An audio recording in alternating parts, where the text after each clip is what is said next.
Hi everyone, welcome back to dish culture. ഇന്ന് ഞാൻ ഉണ്ടാക്കാൻ പോകുന്നത് വെറൈറ്റി എഗ് കറിയാണ്. അതായത് 4 മുട്ട എടുത്തിട്ട് ഞാൻ ഇഡ്ഡലിത്തട്ടിനകത്ത് സ്റ്റീം ചെയ്താണ് എടുക്കുന്നത്.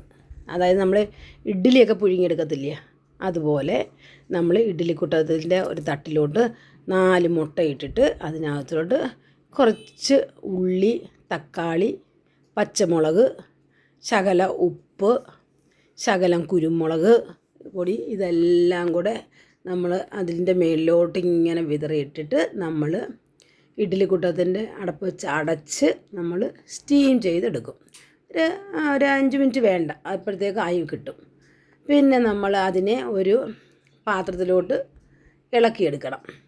ഒരു സ്പൂൺ വെച്ച് ഇളക്കിയെടുക്കണം. അത് മുറിയാതെ നമ്മൾ എളുപ്പം നമുക്കത് ഇളകി കിട്ടും. അത് അങ്ങനെ ഒരു പാത്രത്തിലോട്ട് നമ്മൾ ഓരോന്നോരോന്നായിട്ട് ആ എഗ്ഗിനെ നമ്മൾ ഇഡ്ഡലി എടുക്കുന്നതിൻ്റെ കൂട്ട് തന്നെ എടുത്ത് നമ്മൾ അങ്ങനെ പാത്രത്തിലോട്ട് വെക്കും.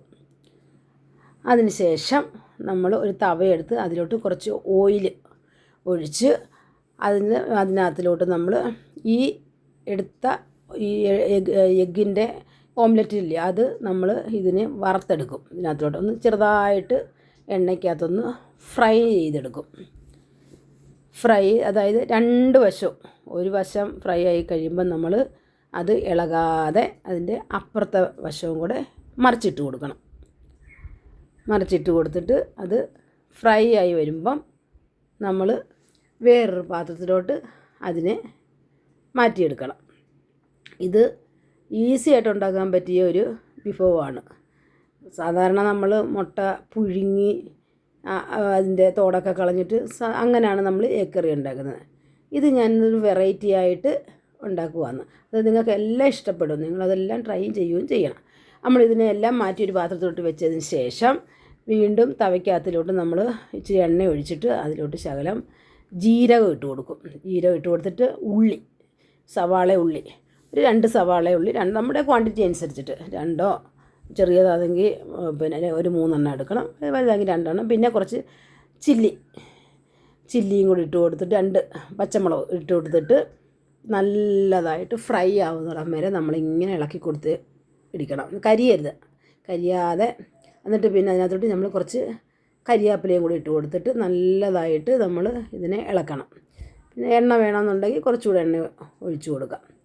എന്നിട്ട് നമ്മൾ ചെറിയ തീയിൽ ഇങ്ങനെ ഇതിനെ ഫ്രൈ ആക്കി എടുക്കണം. നല്ല വൃത്തിയായിട്ട് അടിക്ക് പിടിക്കാതെ വേണം ഇളക്കിയെടുക്കാൻ. അങ്ങനെ അത് ഒനിയൻ ഫ്രൈ ആയതിന് ശേഷം നമ്മൾ അതിനകത്തോട്ട് ഗാർലിക്ക് ഇടുക. ഗാർലിക്കും പിന്നെ ശകലം ജിഞ്ചറും കൂടി ഇടും.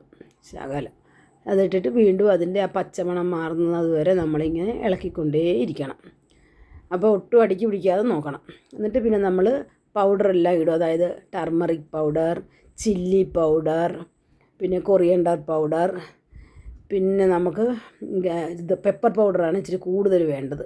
അതിൻ്റെ ഫ്ലേവർ ഇച്ചിരി മുന്നിട്ട് നിൽക്കണം. അതെല്ലാം ഇട്ട് നല്ലതായിട്ട് പിന്നെ ഗരം മസാലയും കൂടി ഇട്ടിട്ട് നല്ല വൃത്തിയായിട്ട് അതിൻ്റെ പച്ചമണം മാറുന്നിടം വരെ നമ്മൾ ഇങ്ങനെ ഇളക്കിയിരിക്കണം. അതിൻ്റെ അടിക്ക് പിടിക്കാൻ വേണം. ഫ്ലെയിം കുറച്ചിട്ടിട്ട് ഇത് ഇളക്കാവുള്ളൂ. ഇളക്കി അതിൻ്റെ പച്ചമണം മാറി കഴിയുമ്പോൾ നമ്മളെന്തോ അടുത്ത് ശകലം വെള്ളം ഒഴിച്ചു കൊടുക്കും. അതിനകത്തിലോട്ട് ശകലം വെള്ളം ഒഴിച്ച്, അത് തിളപ്പിച്ചരച്ച വെള്ളമാണ് ഞാനിവിടെ എടുത്ത് വെച്ചേക്കുന്നത്. അത് ഒഴിച്ചിട്ട് നല്ലതായിട്ട് മിക്സ് ചെയ്യും.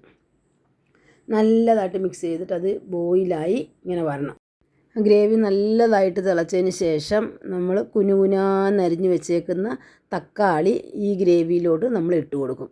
തക്കാളി ഇട്ടതിന് ശേഷം നല്ല വൃത്തിയായിട്ടത് വെന്തുടഞ്ഞ് ചേരണം. നല്ലതായിട്ട് ഇളക്കി കൊടുത്ത് ആ തക്കാളി വെന്ത് നല്ലതായിട്ട് ഉടയുന്നിടം വരെ അത് ചെറിയ ഫ്ലെയിമിൽ അത് വേവിക്കണം. പിന്നെ ഉപ്പ് വേണമെന്നുണ്ടെങ്കിൽ നമ്മൾ കുറച്ച് ഉപ്പ് കൂടി ഇട്ട് കൊടുക്കണം. പിന്നെ തിക്ക് ഗ്രേവി ആണെന്നുണ്ടെങ്കിൽ കുറച്ച് വെള്ളവും കൂടി ഒഴിച്ചു കൊടുക്കണം. അതും തിളപ്പിച്ചാർച്ച വെള്ളമാണ് ഞാനിവിടെ എടുത്ത് വെച്ചേക്കുന്നത്. എന്നിട്ട് നല്ലതായിട്ട് തിളച്ചതിന് ശേഷം ഈ ഓംലെറ്റ് നമ്മൾ ഉണ്ടാക്കി വെച്ചിരിക്കുന്ന സ്റ്റീമിൽ വേവിച്ച ആ ഓംലെറ്റ് എടുത്ത് നമ്മൾ ഈ ഗ്രേവിക്കകത്തിലോട്ട് ഇട്ട് കൊടുക്കണം.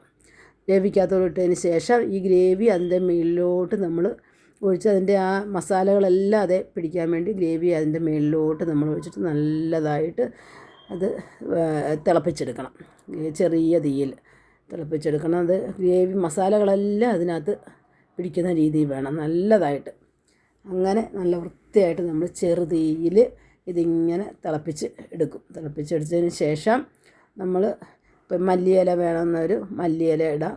പിന്നെ കറി ലീവ്സ് കറിവേപ്പിലയാണെന്നുണ്ടെങ്കിൽ കറിവേപ്പില അതിൻ്റെ മുകളിലോട്ട് ലാസ്റ്റ് നമ്മൾ എടുക്കുന്നതിന് മുമ്പായിട്ട് കുറച്ചുകൂടി അതിനകത്ത് വിതറി കൊടുക്കും. ഞാനിവിടെ കറിവേപ്പിലയാണ് വിതറി കൊടുക്കുന്നത്. എനിക്ക് കറിവേപ്പില ഭയങ്കര ഇഷ്ടമായതുകൊണ്ട് കറിവേപ്പിലയാണ് ഞാനിവിടെ ഇടുന്നത്. അപ്പോൾ നമ്മൾ ഇത് എല്ലാത്തിൻ്റെയും കൂടെ കഴിക്കാൻ നല്ല ചോറിൻ്റെ കൂടെ ആയാലും നല്ലതാണ്. പിന്നെ അപ്പത്തിൻ്റെ കൂടെ, പൂരിയുടെ കൂടെ, ചപ്പാത്തിയുടെ കൂടെ, പുട്ടിൻ്റെ കൂടെ, ദോശയുടെ കൂടെ, ഏത് പലഹാരത്തിൻ്റെ കൂടെയും കഴിക്കാൻ നല്ലതാണ്. പിന്നെ മിക്കവാറും ഉള്ളവർ ചോറിൻ്റെ കൂടെ കഴിക്കുന്ന ഇഷ്ടമുള്ളവർക്ക് ചോറിൻ്റെ കൂടെയും കഴിക്കാം.